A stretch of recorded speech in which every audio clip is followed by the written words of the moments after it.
Hello student, আমি রতন। আজকে তোমাদের বাছাই করা 5টি অঙ্ক করাবো, যেগুলো অনেকবার পরীক্ষায় এসছে। তো অঙ্ক শুরু করার আগে চ্যানেলটিকে সাবস্ক্রাইব করে পাশে থাকা বেল আইকনটি ক্লিক করবে। তো দেখো, প্রথম অঙ্কটি, সমগ্র পৃথিবীতে জল, স্থল ও জলের অনুপাত 1:3। উত্তর গোলার্ধে সেই অনুপাত 2:3 হলে দক্ষিণ গোলার্ধে অনুপাত কত হবে? তো দেখো,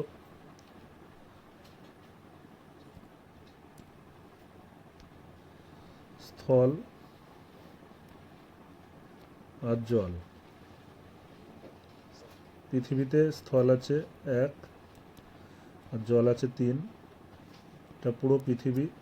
আর উত্তর গোলার্ধে দেওয়া আছে 2 আর 3।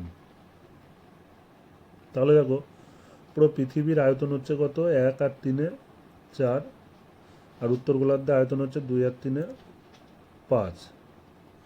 তাহলে দেখো, পুরো পৃথিবীর আয়তন যা হবে উত্তর গোলার্ধে তো তার অর্ধেক হবে, কিন্তু এখানে পৃথিবীটা আয়তনই কম রয়েছে, 4 রয়েছে, আর উত্তর গোলার্ধে আয়তন 5 রয়েছে। তাহলে এটা আমাকে গুণ দিয়ে ঠিক করতে হবে। তো আমরা এটা দুটো সমান করার জন্য প্রথমে 4 আর 5-এর লসাগু কত? 20।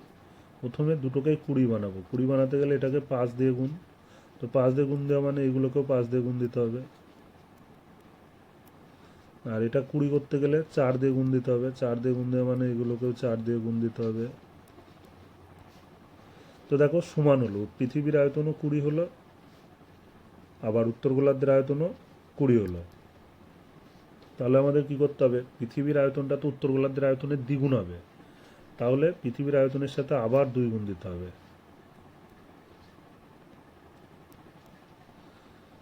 তাহলে কি হলো? এটা 4 5 20, 20 দুগুণে 40 হয়ে গেল আমার পুরো পৃথিবীর আয়তন। আর উত্তর গোলার্ধের আয়তন 4 5 20, তাহলে পৃথিবীর অর্ধেক উত্তর গোলার্ধে হবে। তাহলে অর্ধেক কি হলো? 40-এর অর্ধেক 20। তাহলে এবারটা আমাদের কাজ কি? বিয়োগ করে দাও। তো দেখো, প্রথমে গুণ করো।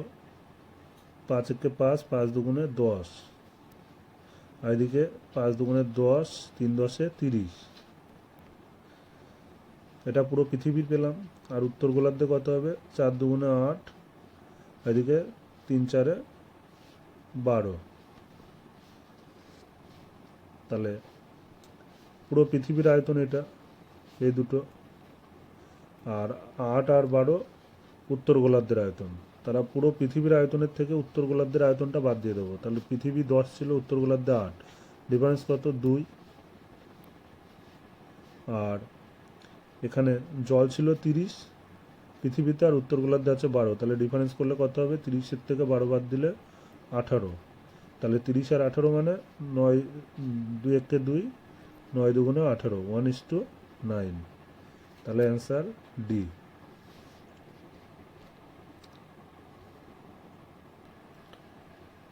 তো নেক্সট অঙ্কটা দেখো,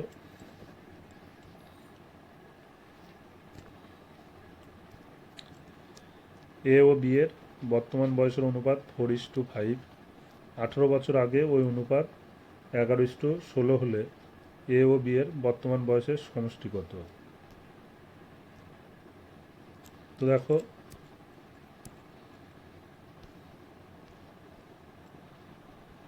এ ও বি এর বর্তমান বয়সের অনুপাত দেওয়া আছে।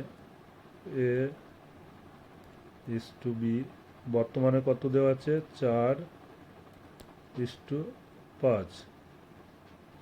আর 18 বছর আগে দেওয়া আছে, 18 বছর আগে দেওয়া আছে কত? 11:16। তাহলে বর্তমানে থেকে 18 বছর আগে দেখো বেশি রয়েছে, তাহলে বর্তমান তো আগের থেকে বেশি হবে। তো দেখো, বর্তমানেরটা 4 আর 5 ছিল, আর 18 বছর আগে ছিল, 18 বছর আগে ছিল 11 আর 16। তাহলে আমার বর্তমানেরটা তো আগের থেকে বেশি হতে হবে, কিন্তু এখানে বর্তমানেরটা আগের থেকে কম রয়েছে। তাহলে কি করতে হবে? এটা আমাকে বাড়িয়ে নিতে হবে গুণ দিয়ে। তো কত গুণ দিতে হবে? দেখো, 11 আর 16-র ডিফারেন্স কত? 5। তাহলে এখানেও 5 দিয়ে গুণ করতে হবে, এখানেও 5 দিয়ে গুণ করতে হবে। আর উপরে ছিল কত? 4 আর 5 ছিল, 4 আর 5 ডিফারেন্স 1, তো 1 দিয়ে এটাকে গুণ করতে হবে, 1 দিয়ে এটাকেও গুণ করতে হবে। তো 1 দিয়ে গুণ দেওয়াও যা, না দেওয়াও তাই। তো দেখো এটা গুণ করলে কত হয়ে যাচ্ছে, এটা হচ্ছে 4 5 20, এটা হচ্ছে 5 5 25, এটা তো এ ছিল, এটা বি ছিল, আর এদিকে হচ্ছে তোমার 11কে 11, 16কে 16।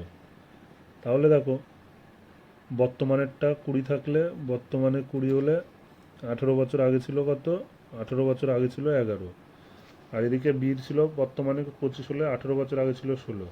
তো দেখো দুজনেরই 18 বছর আগে গেছে, মানে দুজনেরই এখানে সেম ডিফারেন্স আসতে হবে।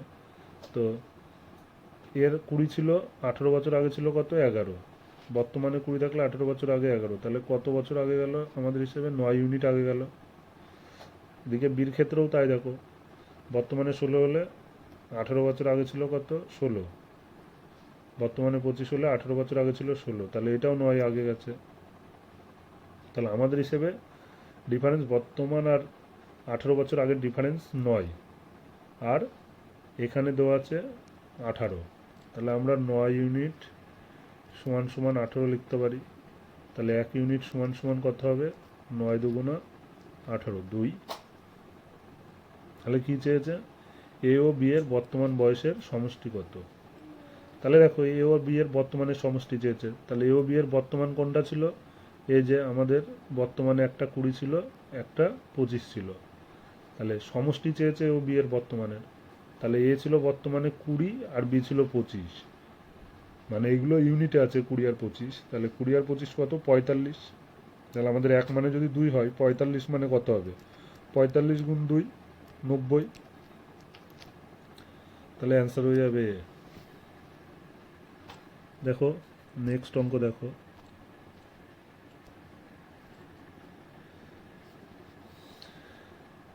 চিনির দাম 20% কমে যাওয়ায়, চিনির দাম 20% কমে যাওয়ায় এক ব্যক্তি 3 কেজি চিনি বেশি পান 120 টাকায়, তবে প্রতি কেজি চিনির প্রকৃত মূল্য কত। তো আমাদের হিসেবে দেখো চিনির দাম 20% কমে গেছে, 20% কমে যাওয়ার জন্য 3 কেজি চিনি বেশি পাওয়া যাচ্ছে, তাহলে আমরা 20% সমান সমান 3 কেজি লিখতে পারি। তাহলে 1% সমান কত, 3/20, আর 100% টাকা দিলে কত পাওয়া যাবে, 100% টাকা সমান 3/20 গুণ 100, তাহলে 5×20 100, 3×5 15 কেজি। তাহলে দেখো 100% টাকা যদি দেওয়া হয় তাহলে কত কেজি পাওয়া যাবে, 15 কেজি। তো আমাদের চেয়েছে কি প্রকৃত মূল্য, প্রকৃত মূল্য বলতে আগেরটা, আগে কত কেজি পাওয়া যেত, আগে 1 কেজির মূল্য কত ছিল। তাহলে আমরা তো বর্তমানটা বের করছি, বর্তমানে 15 কেজি পেয়েছি 100% টাকা দিয়ে, তাহলে এখন যদি 15 কেজি পাই, আগে কত পেতাম, 3 কেজি যে বেশি পেয়েছি এটা তো আগে পেতাম না, তাহলে আগে পাওয়া যেত 15 মাইনাস 3, 12 কেজি, তাহলে আগে পেতাম কত, 12 কেজি। এবারটা দেখো এই 100% টাকায় তো আগে 12 কেজি পেতাম, তাহলে 100% টাকা মানে কত, এই যে বইতে দেওয়া আছে 120 টাকা, তাহলে আগে আমরা 120 টাকায় পেতাম কত কেজি, 12 কেজি, তাহলে 12 কেজির দাম যদি 120 টাকা হয়, 1 কেজির দাম কত, 120/12, তাহলে 12, 10 দিয়ে কাটো, তাহলে 10 টাকা, অপশান হয়ে যাবে সি। 3 নম্বর অঙ্কটা দেখো, 4 নম্বরটা দেখো,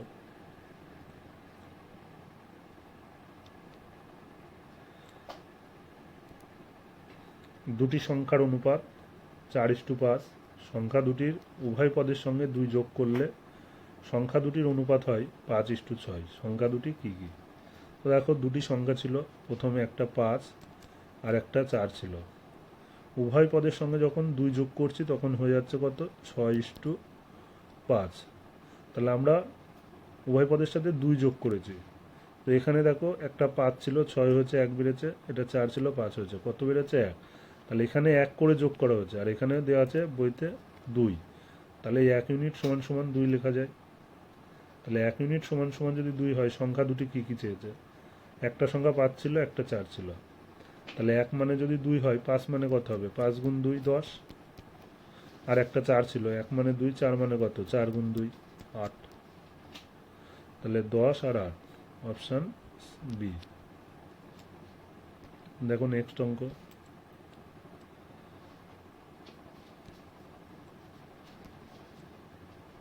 বর্তমানে অজয় ও বিজয়ের বয়সের অনুপাত 3:4। 5 বছর পরে তাদের বয়সের অনুপাত হবে 4:5। তবে বর্তমানে অজয়ের বয়স কত? তো দেখো বর্তমানে দেওয়া আছে কত, 3:4। 5 বছর পরে অনুপাত হচ্ছে 4:5। তাহলে বর্তমান থেকে 5 বছর পরে কত ইউনিট বাড়লো? 1। 4 ছিল, 5 হয়েছে, 1 বাড়লো। তাহলে আমাদের হিসেবে 1 ইউনিট বাড়ছে। এই 1 ইউনিটের মান দেওয়া আছে কত? 5। তাহলে 1 ইউনিট সমান সমান 5। তো বর্তমানে অজয়ের বয়স কত? তো অজয় দেখো প্রথমে ছিল অজয় 3, বর্তমানে অজয় 3 ছিল। তাহলে 1 মানে যদি 5 হয়, 3 মানে কত? 3 গুণ 5, তাহলে 3 5 15 বছর। Option A.